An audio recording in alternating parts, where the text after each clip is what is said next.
प्रधानमंत्री नरेंद्र मोदी की अमेरिका यात्रा बेहद सफल रही और इस दौरे पर एक तरफ जहां व्यापार और डिफेंस पर बात हुई तो वहीं पर बात हुई भारत के दुश्मनों की भी।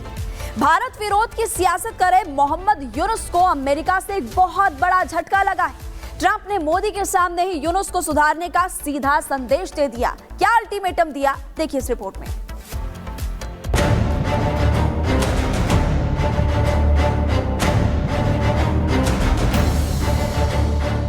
ढाका में बैठे हिंदुओं के हत्यारे यूनुस के लिए व्हाइट हाउस से बहुत बुरी खबर आ गई है।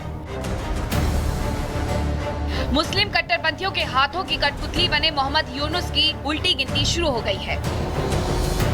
अमेरिकी राष्ट्रपति ट्रंप का loud and clear message, Modi संभालेंगे बांग्लादेश का हिसाब किताब। हिंदुओं के खिलाफ अत्याचार करने वाली यूनुस सरकार पर मोदी लगाएंगे नकेल। There was no role for our deep state.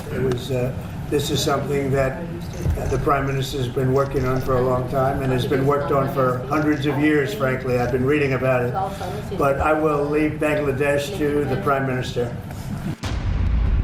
Super power America के राष्ट्रपति ट्रंप का ये बयान ढाका में बैठे हिंदुओं के दुश्मन मोहम्मद यूनुस के लिए किसी बुरे सपने से कम नहीं है। बाइडेन सरकार के आंखों के तारे रहे यूनुस के प्रति ट्रंप हुकूमत का बेहद सख्त रवैया रहने वाला है। ट्रंप ने खुलेआम यूनुस सरकार को अमेरिका से मिल रहे परोक्ष समर्थन की वापसी का ऐलान कर दिया है। ट्रंप ने न केवल यूनुस को इशारों में वार्निंग दे दी, बल्कि बांग्लादेश पर निगरानी का काम प्रधानमंत्री मोदी के हवाले कर दिया। There was no role for our deep state. This is something that the Prime Minister has been working on for a long time and has been worked on for hundreds of years, frankly. I've been reading about it. But I will leave Bangladesh to the Prime Minister. America दौरे पर गए प्रधानमंत्री मोदी और राष्ट्रपति Donald Trump की एक साझा press conference हुई। इस प्रेस कॉन्फ्रेंस में पत्रकारों के सवाल के जवाब में ट्रंप ने अमेरिका की बांग्लादेश पॉलिसी पूरी तरह से क्लियर कर दी। ट्रंप से पूछा गया था कि बाइडेन प्रशासन के दौरान अमेरिकी डीप स्टेट बांग्लादेश में काम कर रहा था, आप बांग्लादेश के बारे में क्या कहना चाहेंगे। इसी सवाल के जवाब में ट्रंप ने वो बात कह दी जो मोहम्मद यूनुस सरकार की सियासी भविष्य तय कर देगी। खास बात यह है कि राष्ट्रपति ट्रंप ने जब ये बात कही तो प्रधानमंत्री नरेंद्र मोदी ठीक उनके बगल में ही बैठे हुए थे। आपको बता दें कि आरोप है कि बांग्लादेश की सियासत में अमेरिकी डीप स्टेट का सीधा दखल है। पुरानी बाइडेन सरकार के संरक्षण में जॉर्ज सोरोस गैंग में वहां पर हसीना सरकार के तख्ता पलट में अहम भूमिका निभाई थी। सोरोस के इशारे पर ही यूनुस को वहां की सत्ता की चाबी मिली थी। करीब एक महीना पहले ही जॉर्ज सोरोस के बेटे एलेक्स सोरोस ने ढाका का दौरा किया था। एलेक्स ने यूनुस से मुलाकात की थी और उन्हें मानवाधिकार का चैंपियन बताया था। वैसे भी डोनाल्ड ट्रंप का रुख अमेरिका की लिबरल बिरादरी और उसकी आड़ में चलने वाली डीप स्टेट के खिलाफ रहा है। राष्ट्रपति बनने से पहले ही ट्रंप ने बांग्लादेश में हिंदुओं के नरसंहार का विरोध किया था। ट्रंप सरकार का जॉर्ज सोरोस और डीप स्टेट के प्रति भी सख्त रुख है।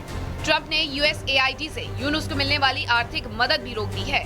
कुल मिलाकर बाइडेन सरकार के करीबी रहे यूनुस ट्रंप के सीधे टारगेट पर आ गए हैं। आपको बता दें कि यूनुस ने बांग्लादेश की सरकार की कमान संभालने के साथ ही भारत और सनातन विरोधी एजेंडा शुरू कर दिया था। यूनुस के सरकार की कमान संभालते ही एकाएक भारत और बांग्लादेश के रिश्तों में तनाव पैदा हो गया, जबकि बांग्लादेश में रहने वाले हिंदुओं के लिए उनका देश नर्क के समान हो गया। यूनुस सरकार की शह पर मुस्लिम कट्टरपंथियों ने मंदिरों में तोड़फोड़ और हिंदू सरकारी कर्मचारी को चुन चुनकर निशाना बनाया। राजधानी ढाका से लेकर ग्रामीण इलाकों तक कट्टरपंथियों की गुंडागर्दी की तस्वीरें आम हो गई थी। ये सब कुछ मानवाधिकार और लोकतंत्र का नाम लेकर सत्ता पर काबिज हुए यूनुस की शह पर हो रहा है। प्रेसिडेंट ट्रंप ने एक बहुत फिनोमिनल स्टेटमेंट दे दी बांग्लादेश से रिलेटेड कि ये भारत की जिम्मेदारी है। क्यों?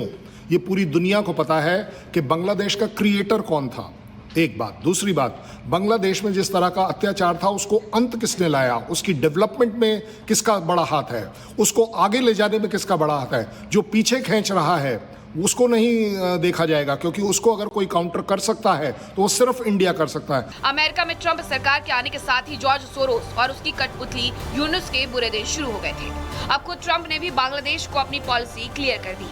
ट्रंप ने न केवल भारत के रुख का समर्थन किया और खुद मोदी को बांग्लादेश का मामला देखने को कह दिया।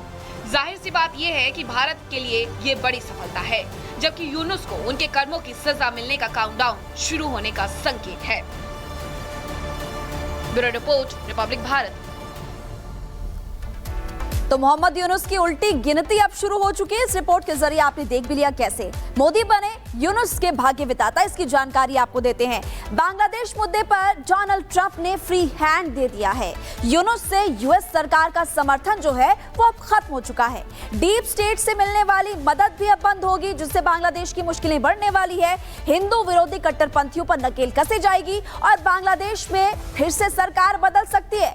शेख हसीना का निर्वासन खत्म हो सकता है, ये भी खबर है। और यूनुस के खिलाफ अब आंदोलन बढ़ सकता है, क्योंकि फ्री हैंड डोनाल्ड ट्रंप की तरफ से दे दिया गया। आपको ग्राफिक्स के जरिए में ऑलरेडी जानकारी दे भी दी है। चलिए अब खबरों में आगे बढ़ते हैं और अगली खबर आपको बताएंगे, क्योंकि लगातार यहाँ पर बड़े फैसले किए गए हैं। लेकिन F-35 फाइटर जेट से जुड़ी हुई क्या बड़ी खबर सामने आ रही है, वो आपको आगे बताएंगे। Increasing military sales to India will provide India with the F-35 stealth fighters.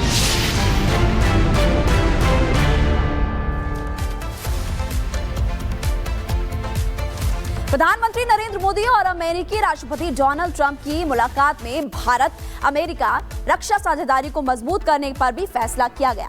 Donald Trump ने कहा कि अमेरिका भारत को F-35 स्टील्थ फाइटर विमान देने की तैयारी कर रहा है। रिपोर्ट में देखिए फाइटर जेट की आखिरकार ताकत क्या है।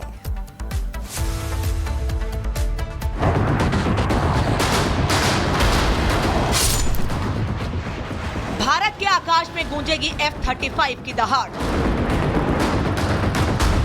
चीन को मिलेगी टक्कर, पाकिस्तान कांपेगा थर-थर। अमेरिकी दौरे पर प्रधानमंत्री नरेंद्र मोदी और अमेरिकी राष्ट्रपति डोनाल्ड ट्रंप के बीच कई मामलों पर आपसी सहयोग की सहमति बनी है। ट्रेड, आई और डिफेंस समेत कई मुद्दों पर दोनों देशों के बीच बातचीत हुई है। लेकिन इस मुद्दे में सबसे खास है अमेरिकी सेना का F-35 विमान, जिनकी ताकत से जल्द ही भारतीय एयरफोर्स भी लैस दिख सकती है। पीएम मोदी के साथ व्हाइट हाउस में मुलाकात के बाद ट्रंप ने घोषणा की कि अमेरिकी स्टील्थ फाइटर को उनकी सरकार भारत को बेचने के लिए तैयार है। उससे भारत उन गिने चुने देशों में शामिल हो जाएगा जिनके एयरफोर्स के पास स्टील्थ विमान मौजूद हैं। ट्रंप ने कहा, इस साल से हम भारत को कई अरब डॉलर की सैन्य बिक्री बढ़ाएंगे। हम भारत को F-35 स्टील्थ लड़ाकू विमान मुहैया कराने का रास्ता भी साफ कर रहे हैं। Starting this year, we'll be increasing military sales to India by many billions of dollars. We're also paving the way to ultimately provide India with the F-35 stealth fighters. America में ट्रंप सरकार आने के बाद से ही उम्मीद लगाई गई थी कि भारत और अमेरिका के रिश्तों में और ज्यादा मजबूती आएगी। पीएम मोदी का अमेरिका दौरा फाइनल होने के साथ ही इन उम्मीदों पर भी मुहर लग गई थी। ट्रंप सरकार ने उन डील्स को भी हरी झंडी दिखा दी जिन पर पुरानी सरकारों ने रोक लगा रखी थी। यदि भारत इस पेशकश को स्वीकार करता है तो यह गैर नाटो और गैर प्रशांत अमेरिकी सहयोगी बनने वाला पहला देश होगा जो अपने शस्त्रागार में F-35 को शामिल करेगा, जिससे इसकी वायु युद्ध क्षमताओं में काफी बदलाव आ सकता है। फ्रेंड्स, आज हमने द्विपक्षीय व्यापार को 2030 तक 2 गुना से भी अधिक बढ़ाकर $500 बिलियन तक पहुंचाने का लक्ष्य निर्धारित किया है।